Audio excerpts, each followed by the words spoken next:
شروع کنم با تشکر از شما که منو اینجا دارید. Very nice to be here and to hear you sing some of those songs. وقتی چقدر خوشحال شدم شنیدم اون سرودهایی که امروز شما خوندید.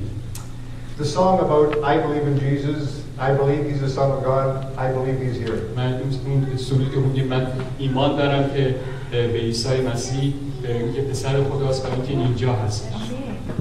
It's nice to sing those together even though we're separated by language. و چقدر جالبه که با هم خوندیم با اینکه زبان‌های مختلفی داریم. So thank you again for having me. و دوباره تشکر می‌کنم از اینکه منو اینجا دعوت کردید. I want to start by telling you a little bit about myself and my career in policing. من خودم در مورد خودم صحبت بکنم و این شغلی که دارم. You can tell from my gray hair that I've been a police officer for a long time. از موهای سفید من میتونید بفهمید که من برای مدت زیادی است که پلیس هستم. I've been a police officer for 29 years. و برای 29 ساله که پلیس هستم. And during that time I've done a lot of things in my career. و در این طول این زمان من بسیار کارها انجام دادم. All police officers in Ontario start their career in patrol. مثلا در پلیسایی که در چیز هستن در اونتاریو هستن شروع میکنن به گشت زدن. یکی کارا اینه. So you see them driving around the cruisers, responding to calls in your neighborhood. می‌بینید که مثلا بعضی وقتا شما ماشین پلیس رو که حرکت میکنن دور و بر دیدی و توی همسایگیتون. And I did that in my career as well and had opportunity to change and do other things throughout my career. و من هم همین کارو کردم و همینطور کارهای دیگه انجام دادم در این کارم. I've been fortunate to have a vast experience and a number of different assignments. و این تجربه بسیاری پیدا کردم و کارهای بسیاری تونستم در این مدت انجام بدم. But one thing I want you to know is that in the 29 years I've been a police officer, ولی میخوام این که شما بدونید که این مدت 29 سالی که من پلیس هستم I've seen a lot of change. یه خیلی تغییرات دیدم. I've seen a lot of change in our communities. در جامعه‌مون تغییرات دیدم. I've seen a lot of change in people. در مردم تغییرات دیدم. And I've seen a lot of change in the police. و همونطور تغییرات در خود ما پلیس‌ها. So what I want to talk to you tonight about is some of that change. امشب چیزی که می‌خوام دربارش صحبت در مورد همین تغییرات هست. And I want to help you understand the role of police in Canada. من می‌خوام به شما بگم بیشتر در مورد نقش پلیس در کانادا. Here's some of the things that I want to cover tonight. اینا چیزاست که میشم خوب در موردش صحبت کنم. I want you to know that policing is different in Canada. اولا که ببینیم که چه تفاوتی هست در مسئله پلیس در کانادا. And I want you to know how you should respond to the police if you have to talk to them. و اگه مجبوری باهاشون صحبت کنی چجوری باهاشون تماس بگیری. And lastly, I want you to know that the police are there to support families in my region in Waterloo, but also in your region as well. من می‌خوام شما بدونید که پلیس برای این هست که بتونه از شما و خانواده‌های شما پشتیبانی بکنه که همونطور که من دارم در واترلو انجام میدم و می‌دونم اینجا هم برای شما انجام میشه. Most importantly, I want to have time for questions at the end. ولی از همه مهمترینی که می‌خوام که سوال با جای سوال باشه برای شما در آخر. So first off, اولی چیز police are separate in Canada from the government. اول اینو یادتون باشه که پلیس و دولت در کانادا تو چیز مجزا هستن. The governments in Canada do not direct the police. دولت کانادا پلیس رو رهبری نمی‌کنه اینجا. The day-to-day operations of the police are the responsibility of the chief. و این عملیات روز به روز پلیس در اینجا با توسط رئیسشون انجام میشه. And all the levels of government, تمامی اون سطح‌های دولتی، the federal, provincial, municipal governments, چه فدرال باشه، چه استانی باشه، چه شهری باشه، do not have any influence on directing the police. هیچ تأثیری نمیتونن در هدایت کار پلیس داشته باشن. This is very important in Canadian culture. این خیلی چیز مهمیه در فرهنگ کانادا. Because the police are not influenced by the government. برای اینکه پلیس‌ها توسط دولت هیچ تأثیری بهشون گذاشته نمیشه. This is very important for us because as governments change, برای اینکه این برای ما مهمه، برای اینکه وقتی دولت تغییر میکنه the police remain constant. خود پلیس ثابت سر جاش میمونه. As the laws change, the police remain constant. و حتی قوانینی که تغییر میکنه پلیس سر جاش میمونه. The other important thing to remember is the police are separate from the military. و همینطور میخوام بدونید که پلیس و ارتش دو چیز مختلف هستن. The military has a very specific role in Canada. ارتش نقش خیلی خاص در کانادا داره. They're interested in maintaining national security. اونها کارشونه که بتونن امنیت ملی رو حفظ بکنن. They will assist in natural disasters. و همینطور کمک میکنن برای اون بحران‌های طبیعی. They're involved in peacekeeping missions around the world. و همینطور در مأموریت‌های صلح جهانی شرکت دارن. And they're also involved in search and rescue missions within Canada and elsewhere around the world. و همینطور در عملیات نجات و اینها در کانادا و سراسر دنیا شرکت دارن. The police have an entirely different role. اما پلیس کاملا یک وظیفه مجزایی داره. Our responsibility is set out in Ontario in a book of laws called the Ontario Police Services Act. ما کارمون توسط اون اساسنامه‌ای است که در دولت اونتاریو برای ما تنظیم شده. Our responsibility is to ensure the safety and security of all persons. ما مسئولیت اینه که بتونیم امنیت و نگهداری مردم رو در دست داشته باشیم. Part of our role is to ensure all citizens have their rights guaranteed under the Charter. ما یک کارمون اینه که بتونیم مطمئن بشیم تمام حقوق شهرنشینای این شهر و این استان و کشور تامین میشه. One of our principles as well is to respect victims of crime. یکی دیگه از کارامون اینه که بتونیم اونهایی که قربانی جنایت هستن اونها را ازشون حمایت کنیم. And the one role that I didn't mention that most people know us for is for law enforcement. و یکی دیگه از چیزایی که من بهش اشاره نکردم اینه که مجبوریم بعضی وقتا یک کاری که بکنیم اینه که یک کار دستگیری هست. It's our job to ensure that citizens of Canada maintain the law. ما کارمون اینه که مطمئن بشیم که مردم کانادا قوانین رو رعایت میکنن. In Ontario, the police have a number of specific roles that are identified in the Police Services Act. ما در این اونتاریو یک سری وظایف خاص خودمون رو داریم که بر اساس اون اساسنامه از همون تهیه شده.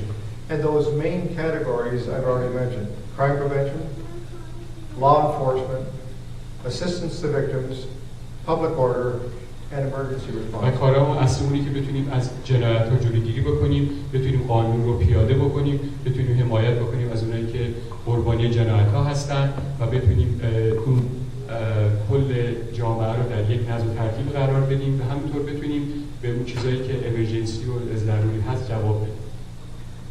The last point there are that judges are also independent from the government.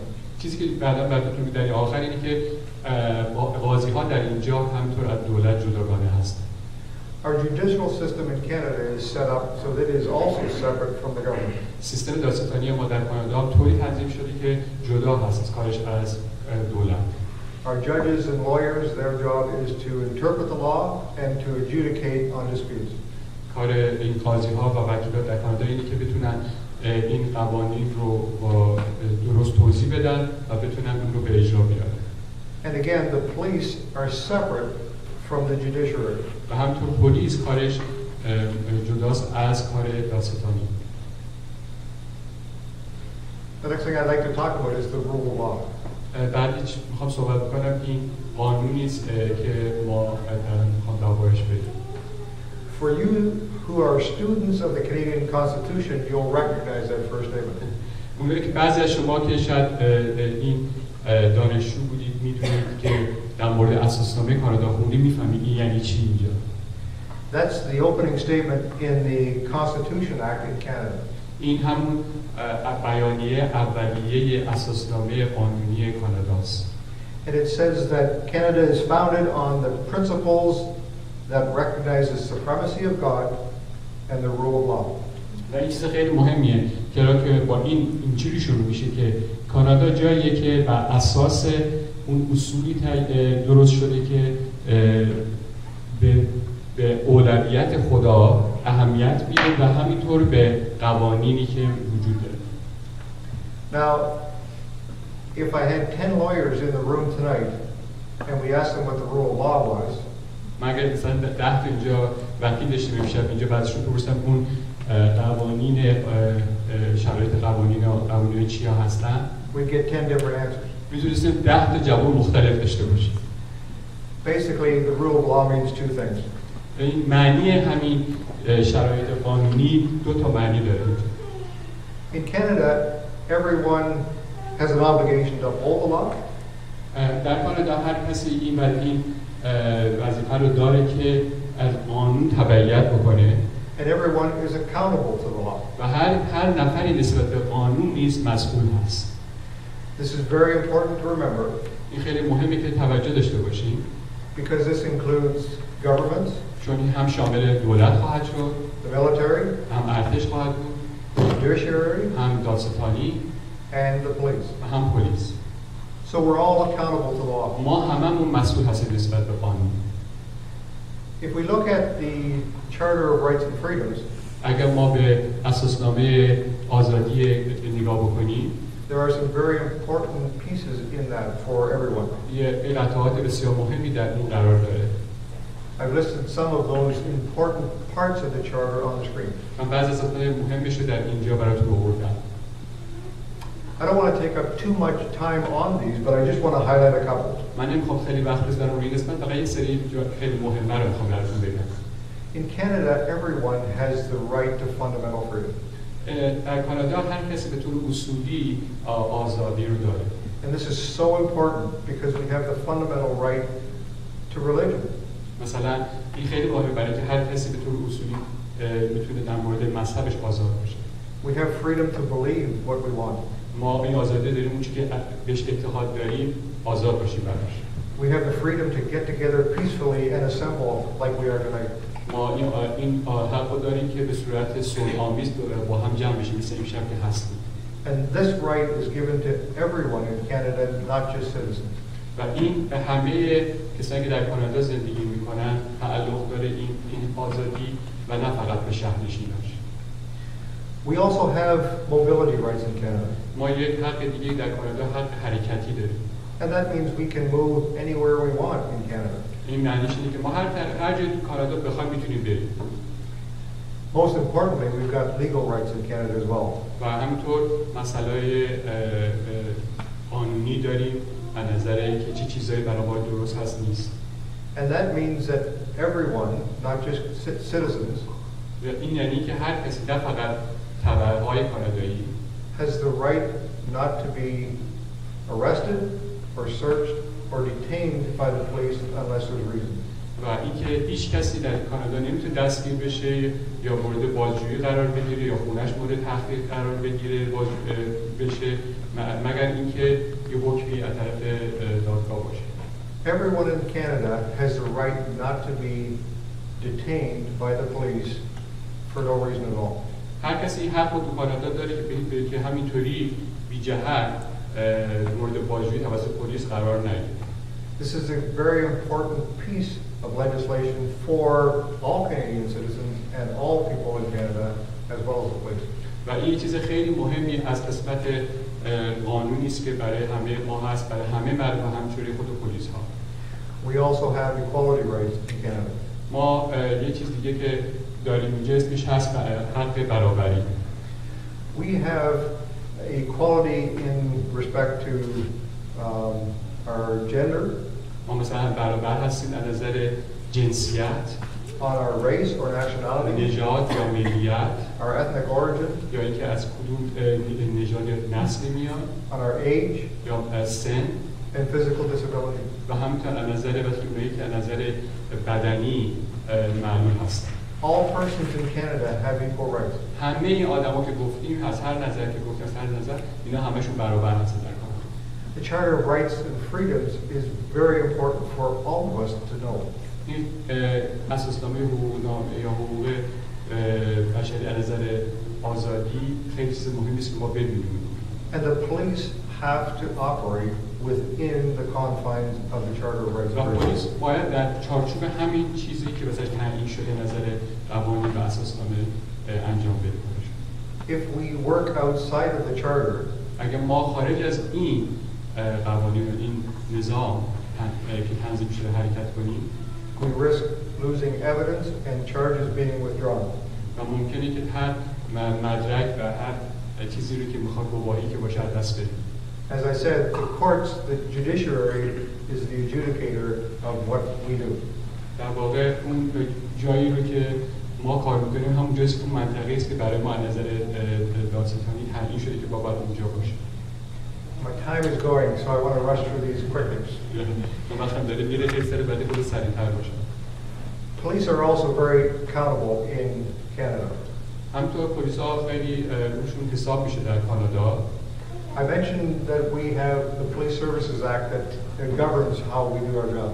ما الان بهشون توضیح دادم که ما چه قوانینی ما داریم که باید بر اساس اون حرکت کنیم. We also have an independent review body. ما هم یک قسمتی داریم در داخل پلیس که میاد ماها رو نظاره میکنه. It's called the Office of Independent Police Review. که به طور غیر وابسته هستن که ما رو کارمون رو نظاره میکنن. And this is a civilian body. اینا یه سری آدمای شخصی هستن that reviews the actions of police whenever someone is injured or killed. که نگاه مرور میکنن اگه پلیسی کشته بشه یا بلای سرش مجروح بشه. The police are accountable to the independent review body. و اینها این پلیس ها در مقابل این قسمت از پلیس که گفتیم در مورد اینا که مرور میکنن مسئول هست. Another independent review body is called the Special Investigations Unit. یک قسمت دیگه هم که داریم اینا غیر وابسته هستن یک قسمت تحقیقات خاص از ویژه هستن. And again, they look at situations where the police may have not done their job accurately. و اگر ببینه که پلیسی کارش درست انجام نداده این قسمت هست که کارش رو شروع میکنه. The police are also under media scrutiny. و همینطور پلیس ها تحت میتونن چیزهای روابط چیزهای عمومی شده تلویزیون و روزنامه اینا قرار بگیرن.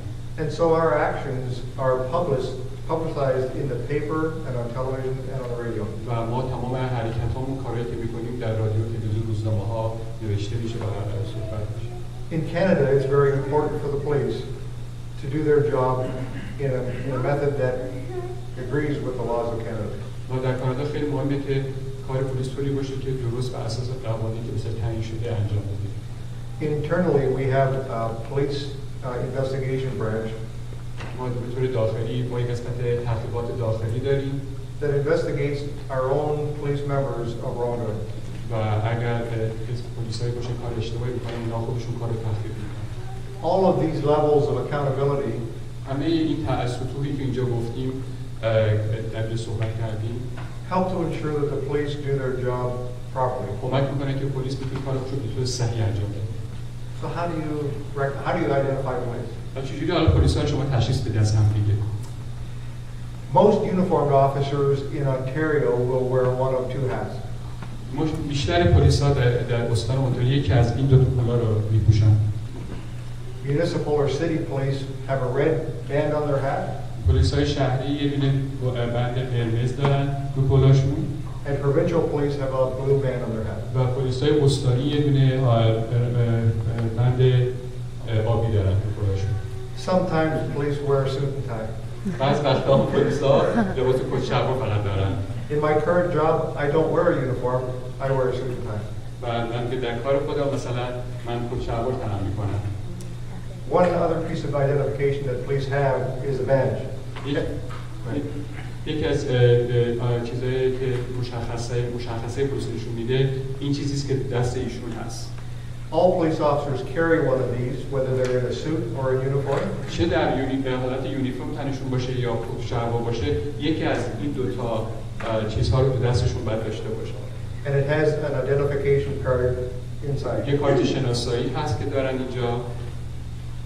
That's another way you can tell for sure when you're seeing somebody in a suit if they're a police officer. اگه دیدی نفر کت شلوار هست مطمئن بشید که این شناسایی رو داره. We don't mind showing you our badge if you are curious sometimes. اگه شما کنجکاو باشین ما مسئله بسیم که به شما نشون بدیم که ما پلیس واقعی هستیم. So how do you respond to the police? حالا شما چجوری میتونید جواب بدید به پلیس؟ One of the most common ways that you're going to come into contact with police یکی از راه‌های عمومی که ما در ارتباط با پلیس قرار می‌گیریم is while you're driving your car. وقتی زمانی که شما دارید رانندگی می‌کنید And you're driving your car and you see the flashing lights in your mirror. و شما دارید رانندگی می‌کنید یهو می‌بینید چراغ پلیس در وسطتون تو آینه داره می‌بینید. What do you do? شما چیکار باید بکنید؟ pull over. Pull over and stop. بعد برید کنار و بایستید. Sometimes they might not want to stop and talk to you. بعض وقتا فقط این هست که میخوان شما باشین کنار با شما صحبتی بشه. Sometimes they'll just drive right by. یا بعض وقتا فقط کنارتون میگذرن. If they do happen to stop and talk to you, اگه شما رو نگه داشتن و خواستن با شما صحبت کنن، how do you respond to that? حالا چجوری شما جواب میدید؟ The best thing to do is just to be polite and answer their questions. بهترین چیز اینه که آدم با ادب بتونه فقط سوالا رو جواب بده. Sometimes the way police do their job بعض وقتا به طوری که پلیس کارش انجام میده may come across as very intimidating. خیلی بعض وقتا آدم ممکنه بترسه. Sometimes if we're stopping cars on the road, بعض وقتا که ما یک ماشین رو نگه می‌داریم کنار جاده we might stand in a way that people think is intimidating. بعض وقتا آدم فکر می‌کنه که اون آدم ترسیده. We do that only for our own safety and because it's where we're trained. برای اینکه این روشی که ما انجام میدیم به خاطر مسئله امنیتیه و اینطوری به ما آموزش داده. We might actually get very close to your face when we're talking to you. بعض وقتا ما مجبوریم خیلی بیایم جلو صورتتون وقتی داریم با شما صحبت می‌کنیم. For some cultures that might be intimidating. برای بعضی از فرهنگ‌ها این مسئله خیلی زشتی یا خجالت آوریه. But from the police perspective, we do that so that we can learn more about that person. برای ما از نظر پلیسی برای ما خیلی مهمه که اون شخص رو خوب بفهمیم کی هست. Sometimes what we're trying to see is if the person's been drinking. بعضی وقتا می‌خوام مثلا بفهمیم که آیا مشروب خورده یا نه. One thing that you should know when you get stopped by the police. یه چیزی که باید شما بدونید وقتی اگه توسط پلیس شما متوقف شدید. That's not a time to negotiate. این زمانی نیست که بخواید با اونها وارد مذاکره بشید. And also never try to influence the police. و هیچ وقت سعی نکنید بخواید اون پلیس رو تحت تاثیر قرار بدید. Do not try and bribe the police. و همطور بهش رشوه هم ندید. The opportunity to hear your side of the story will come in court later on. و اون جایی که بعد شما صحبت بکنید، دفاع بکنید خودت در زمان دادگاه که بعداً زمانش میرسه. The police might want to talk to you for just something other than a ticket or something wrong. و بعض وقتا شاید پلیس بخواد چیز دیگه به شما صحبت کنه غیر از اون مسئله اون بلیتی جریمه است که باشه. Police often talk to all numbers of citizens just to find out what they've seen with respect to crime. یا مثلا در مورد چیزی که در مورد قتل یا جنایتی شده شاید بخواد از شما سوالی بشه. In my role at work, I do a lot of talking to a lot of individuals who have not done anything wrong. من مثلا تو کار خودم با خیلی صحبت‌ها می‌کنم که اصلا هیچ کار اشتباهی انجام ندادن. I want to talk about what I do at work. من می‌خوام به شما بگم من چیکار می‌کنم در کارم. I work in an area that investigates domestic violence. من در جایی کار می‌کنم در ناحیه‌ای است که مربوط میشه به خشونت‌های خانوادگی. And what we're talking about is on the screen. و چیزی که من در صحبت می‌کنم در همین الان رو صفحه هست. It's any physical or sexual force in an intimate relationship. It includes emotional, psychological abuse and harassing behavior. مثلا در مورد عمل زناشویی که به صورت زوریش و به صورت پنهانی انجام شده و شامل سوء استفاده های روحی و همینطور احساسی شده و ممکن شخص مورد ترس قرار گرفته. And both men and women can be victims of domestic violence. و در این نوع موارد میتونه هم زنان هم مردان قربانی باشه. Why is domestic violence different than other crimes? چرا این خشونت‌های خانوادگی متفاوت است از بقیه چیزهای جرم‌های دیگه؟ Unlike break and enter, home invasion. مثلا برخلاف مثلا اینکه یه خونه دزدی بشه، the victim and the accused know each other. در واقع در اون مثلا مسئله که دزدی بشه، اون احتمالاً اون کسی که دزدی داشته می‌کرده و اون صاحبخونه همدیگه رو نمی‌شناسن. They're also involved in an intimate relationship. اما در مورد مسئله خونه یک حالت ارتباط نزدیک هست. And the likelihood that the violence will continue is very high. و در مسئله خشونت‌های خانوادگی میتونه این اگر ادامه پیدا کنه میتونه خیلی شدید باشه. That relationship causes a significant challenge for the police. و این ارتباطی که وجود داره در خانواده میتونه برای ما خیلی کار سختی باشه به عنوان پلیس. Victims often feel that they can't talk to the police about what happened. و بیشتر وقتا قربانی‌ها فکر می‌کنن نمیتونن در مورد اون چیزی که اتفاق افتاده با پلیس صحبت بکنن. Domestic violence often occurs in an environment of power and control. این خشونت‌های خانوادگی بیشتر در یک محیطی که توش قدرت وجود داره و کنترل کردن هست اتفاق میفته.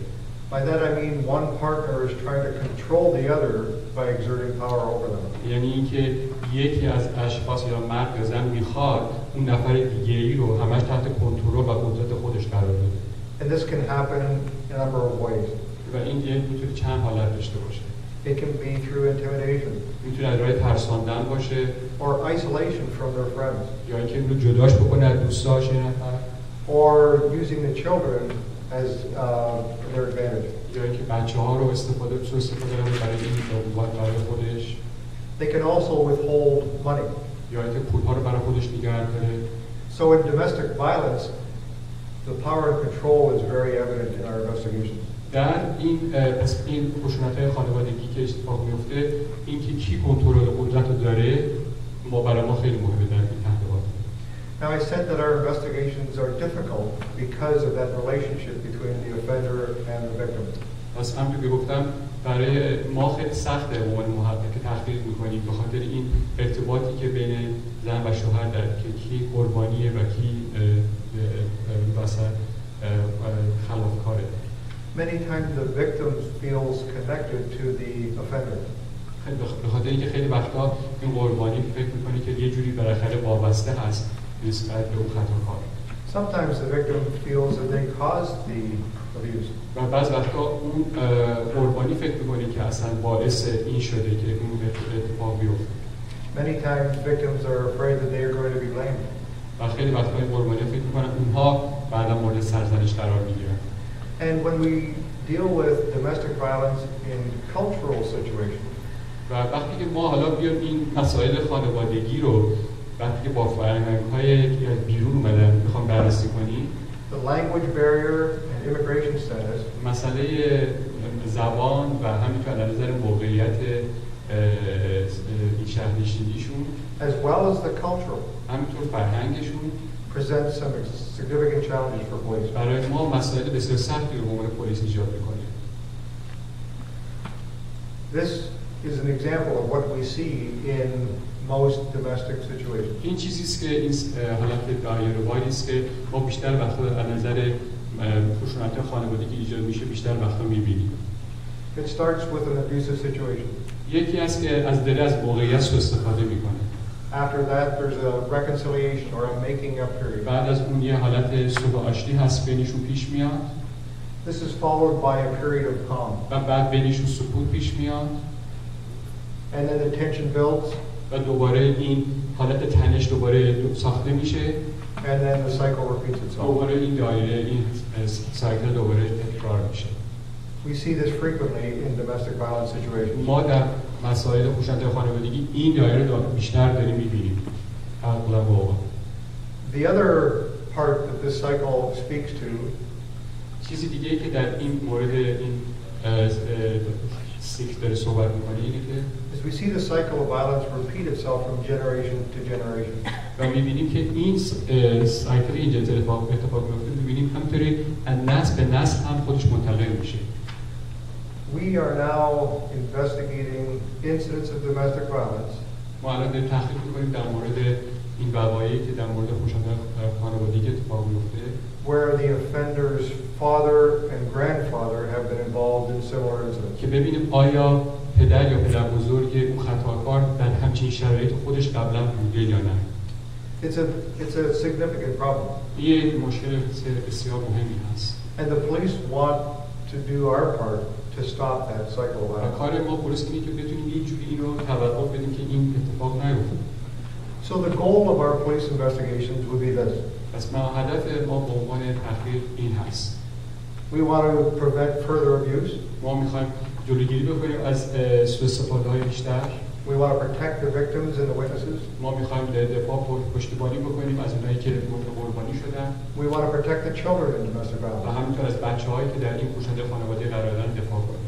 We want to offer support to both the victim and the offender. و بیشتر وقتا میخوایم که پشتیبانی بکنیم هم از قربانی هم کسی که خطاکار هست. And hopefully get them the help that they need.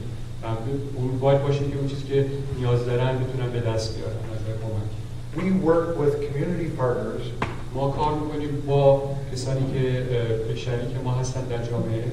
Counseling agencies. مثلا اونایی که مشاورین هستن. And churches just like your own. و همینطور کلیساهای مثل شماها که اینجا هستید. To help victims and offenders in domestic violence. که کمک بکنیم به قربانی‌ها و خطاکارها در این مسائل خانوادگیشون. And the goal of all of that و هدف همه اینها این هست is to break that cycle of violence. که این سایکل خشونت رو از بین ببریم. Now I've gone through that very quickly. من خیلی سریع رفتم جلو. How can we work together? ما چجوری میتونیم با هم کار بکنیم؟ The partnership between the police and groups like yourself is so important for us. این همکاری بین پلیس و کسانی مثل شما خیلی مهمه برای ما. We no longer do everything that we used to do. ما همه چی رو مثل که قبلا انجام میدادیم دیگه انجام نمیتونیم بدیم. I said at the beginning that I've seen a lot of change in policing over my years. من که بهتون گفتم خیلی چیزا تغییر کرده در مسئله پلیسی که هست. There was a time when the police tried to do all of this on our own. یه زمانی بود که پلیس همه این کارا رو خودش انجام میداد. But now we recognize the importance of reaching out to communities to assist. ما الان فهمیدیم که چجوری که باید بیاد به صورت به شکل به سوی همین جامعه‌های کوچولو از اینها کمک بگیریم. You can help us by recognizing those signs of domestic violence. شما میتونید به ما کمک بکنید برای اینکه بتونید تشخیص بدیم اون خشونت‌ها رو که در خانواده‌ها ایجاد میشه. You may know people who are in situations, in relationships that are unhealthy. شما شاید بدونید کسانی رو که الان در یه شرایطی هستن که یک حالت خوب و سالمی در خانواده‌هاشون نیست. And I would encourage you to be a friend to those individuals. من شما رو تشویق میکنم که دوستای خوبی برای اون اشخاص باشید. I would encourage you to recognize the signs that something might be happening that's illegal. و ممکنه شما تشخیص بدید یه چیزایی تو اون خانواده اتفاق میفته که غیر قانونی هست. And I would encourage you to support those individuals to help them get to the point where they can report. من تشویق میکنم شما رو که برید پشتیبانی بکنید اون اشخاص رو که بتونن اونها اون کمک لازم رو به دست بیارن. Thanks so much for your time. خیلی ممنون برای وقتتون. Any questions?